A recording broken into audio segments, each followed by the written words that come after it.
செவி வழி புத்தகங்களை கேட்க சப்ஸ்கிரைப் பண்ணுங்க. நன்றி. கடவுளிடம் ஐ லவ் யூ சொல்ல சிறந்த வழி. நரேன் ஒரு பிறவி நடிகன். நடிப்பு தான் அவனுடைய மூச்சு. இத்தனைக்கும் அவனுக்கு திரையுலகத்தின் மேல் அவ்வளவாக நாட்டமில்லை. அவன் நாட்டமெல்லாம் நாடகங்களின் மேல்தான். நல்ல தமிழ் நாடகங்கள் என்றால் அவனுக்கு உயிர். ஒரு அரசு துறை நிறுவனத்தில் குமாஸ்தாவாக இருந்தான் நரேன். அவனுக்கு பணி நேரம் குறைவு. ஓய்வு நேரமும் விடுமுறை நாட்களும் மிகவும் அதிகம். சென்னையில் இருந்த ஒரு பிரபல நாடக குழுவில் சேர்ந்தான் அவன். அவன் வளர்ச்சி அசுர வேகத்தில் இருந்தது. முதலில் சாமரம் வீசுபவன், வேலைக்காரன் போன்ற சின்ன சின்ன வேடங்களில் தான் தோன்றிக் கொண்டிருந்தான். பின் கதாநாயகனின் நண்பன், கதாநாயகியின் தந்தை என்று கனமான பாத்திரங்களை கொடுத்தார்கள். ஒரு நாள் அவன் கதாநாயகனானான். அந்த நாடகம் மக்களிடையே பெரும் வெற்றி பெற்றது. அதன் பின் அந்த குழு போட்ட எல்லா நாடகங்களிலும் கதாநாயகனாக வரத் தொடங்கினான். அப்போதுதான் நரேன் தன் அசுர வளர்ச்சியில் முதல் தடைக்கல்லை சந்தித்தான். இதில் பரிதாபம் என்னவென்றால், அந்த தடைக்கல்லை தன் வளர்ச்சி பாதையில் போட்டுக்கொண்டதே அவன்தான். அந்த குழுவின் இயக்குனர் தான் அவர்கள் நடிக்கும் நாடகத்தின் மூல கதையையும் வசனத்தையும் எழுதுவார். ஒரு பிச்சைக்காரனை மையமாக வைத்து அருமையான கதை ஒன்றை எழுதியிருந்தார் இயக்குனர். அந்த குழுவின் நிரந்தர கதாநாயகன் என்ற யோதாவில் அந்த பிச்சைக்காரன் வேடம் நரேனுக்கு தரப்பட்டது. இப்போது நரேன் பல விஷயங்களில் தலையிடத் தொடங்கினான். பிச்சைக்காரன் என்பதால் இயக்குனர் அவனுக்கு ஒரு அழுக்கு வேட்டியையும் கிழிந்த பனியனையும் ஆடையாக கொடுத்திருந்தார். ஆனால் நரேனுக்கு அது பிடிக்கவில்லை. பழைய ஜீன்ஸ் பேண்டை போட்டுக்கொள்வேன் என்று அடம்பிடித்தான். வேண்டுமென்றால் ஓரத்தில் கிழித்து விட்டு கொள்கிறேன் என்று தர்க்கம் செய்தான். இயக்குனருக்கு எரிச்சலாக இருந்தது. இருந்தாலும் அவன் போக்குக்கு விட்டுவிட்டார். அந்த நாடகம் சுமாராக வெற்றி பெற்றது. நரேனின் தோற்றம் வேடத்திற்கு பொருத்தமாக இல்லை என்று பத்திரிகைகள் விமர்சனம் செய்தபோது இயக்குனர் மிகவும் வேதனைப்பட்டார். அடுத்த நாடகத்தில் ஒரு குறிப்பிட்ட பெண்ணைத்தான் கதாநாயகியாக போட வேண்டும் என்று நரேன் அடம் பிடித்தான். ஆனால் இயக்குனர் வேறு ஒரு பெண்ணை கதாநாயகியாக்க வேண்டும் என்று தீர்மானித்திருந்தார். அந்த நாடகத்தில் கதாநாயகியின் வேடம் மிகவும் கனமாக இருந்தது. அதற்கு பக்குவப்பட்ட ஒரு மூத்த நடிகையை போட்டால்தான் சரியாக வரும் என்று இயக்குனர் நினைத்தார். ஆனால் நரேனோ அழகாக இருந்த தனது ரசிகைகளில் ஒருத்தியை போட வேண்டும் என்று ஒற்றை காலில் நின்றான். நல்ல கதை அமைப்புக்காக அந்த நாடகம் ஓடியது என்றாலும் கனமான கதாநாயகி வேடத்தை சொதப்பிய அந்த பெண்ணை ஊடகங்கள் கிழி கிழி என்று கிழித்து விட்டன. மனதில் பொங்கி எழுந்த ஆத்திரத்தை மிகவும் சிரமப்பட்டு அடக்கி வைத்து கொண்டார் இயக்குனர். ஆனால் அடுத்த நாடகத்தில்தான் நரேனுக்கும் அவன் இயக்குனருக்கும் மிகப்பெரிய மோதல் ஏற்பட்டது. சுதந்திர போராட்ட வீரன் ஒருவனை பற்றி உருக்கமாக கதை எழுதியிருந்தார் இயக்குனர். காந்தியின் அகிம்சையையும் சத்தியாகிரகத்தையும் பின்பற்றும் அந்த வீரன் இறுதியில் போலீசார் கையால் அடிபட்டு சாவதைப் போல் காட்சிகள் அமைந்திருந்தார். வழக்கம் போல் நரேனுக்கு அந்த சுதந்திர போராட்ட வீரன் வேடம் கொடுக்கப்பட்டது. கதையும் காட்சி அமைப்பையும் படித்து பார்த்த நரேன் காட்சிகளை மாற்ற சொன்னான். சுதந்திர போராட்ட வீரன் போலீஸ்காரர்களை திருப்பி அடித்துவிட்டு வெற்றி வீரனாக சுதந்திர கோஷமிட வேண்டும் என்று நிபந்தனை போட்டான். அது வெறும் நாடக மேடையாக இருந்தாலும் தான் சாவதை தன் ரசிகர்கள் தாங்கிக் கொள்ள மாட்டார்கள் என்று வசனம் பேசினான். பொறுமையின் எல்லையில் இருந்த அந்த இயக்குனர் அவனை குழுவிலிருந்து விலக்கினார். நீங்கள் இல்லை என்றால் என்ன? என்னை சேர்த்து கொள்ள 1000 பேர் வரிசையில் நிற்கிறார்கள் என்று ஜம்மம் அடித்துவிட்டு போனான். அவனுக்கும் இருக்கும் புகழுக்கும் உடனே வேறு வாய்ப்புகள் கிடைக்கும் என்று நம்பினான். ஆனால் நரேன் இருந்த குழுவின் இயக்குனர் நாடக உலகில் ஜாம்பவான். நரேன் வேறு குழுவிடம் போய் நாடகம் சுவாரஸ்யமாக இருக்க வேண்டுமென்றால் வாய்ப்பு கேட்டபோது அவர்கள் இயக்குனரிடம் ஏன் நரேனை விலக்கினீர்கள் என்று கேட்டார்கள். இயக்குனர் நடந்ததை சொன்னார். அதன்பின் யாரும் நரேனை ஏறெடுத்து பார்க்கவில்லை. காலமெல்லாம் குமாஸ்தாவாக வேலை பார்த்து பணி ஓய்வு பெற்றான் நரேன். நரேன் ஒரு முட்டாள் என்றுதானே நினைக்கிறீர்கள்? கொஞ்சம் வித்தியாசமான முட்டாள். கைவசம் திறமை இருந்தும் நல்ல வாய்ப்புகள் கிடைத்தும் தன்னுடைய அகம்பாவத்தால் அனைத்தையும் தொலைத்துவிட்ட முட்டாள். தனக்கு நடிக்க வாய்ப்பு கொடுத்து கதாநாயக அந்தஸ்து கொடுத்து பெயரும் புகழும் பெற காரணமாக இருந்த இயக்குனரை தன் அகந்தையால் பகைத்து கொண்ட அறிவு கெட்டவன். சரிதானே?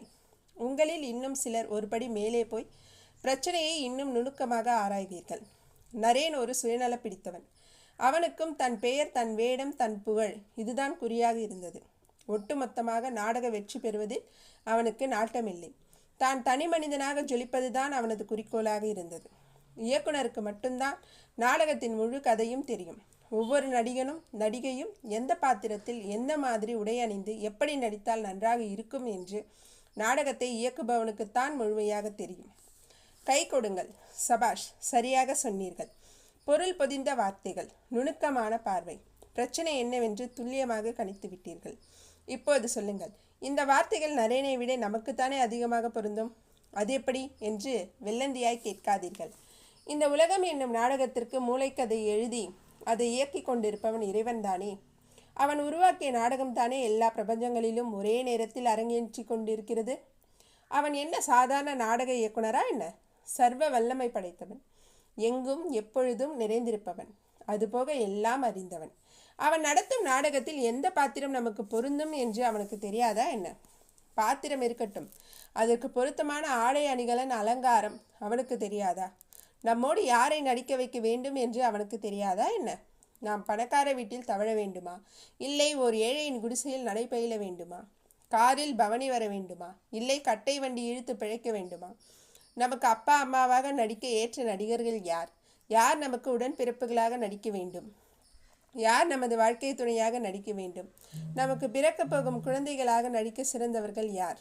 இது போன்ற கேள்விகளுக்கெல்லாம் விடை அவனிடம் இருக்கிறது.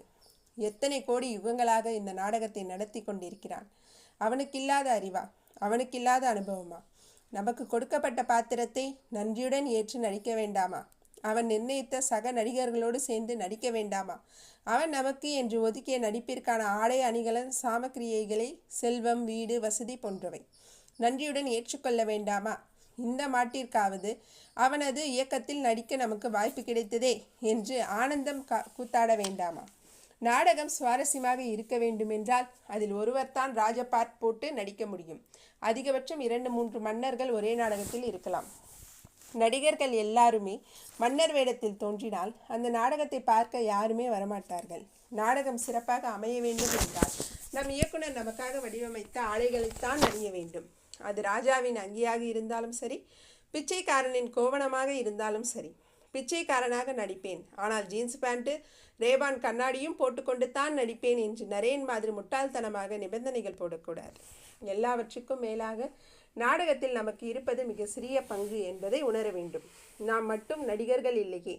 இந்த உலகத்தில் மட்டும் ஒரே சமயத்தில் 600 கோடி பேர் நடித்து கொண்டிருக்கிறார்களே.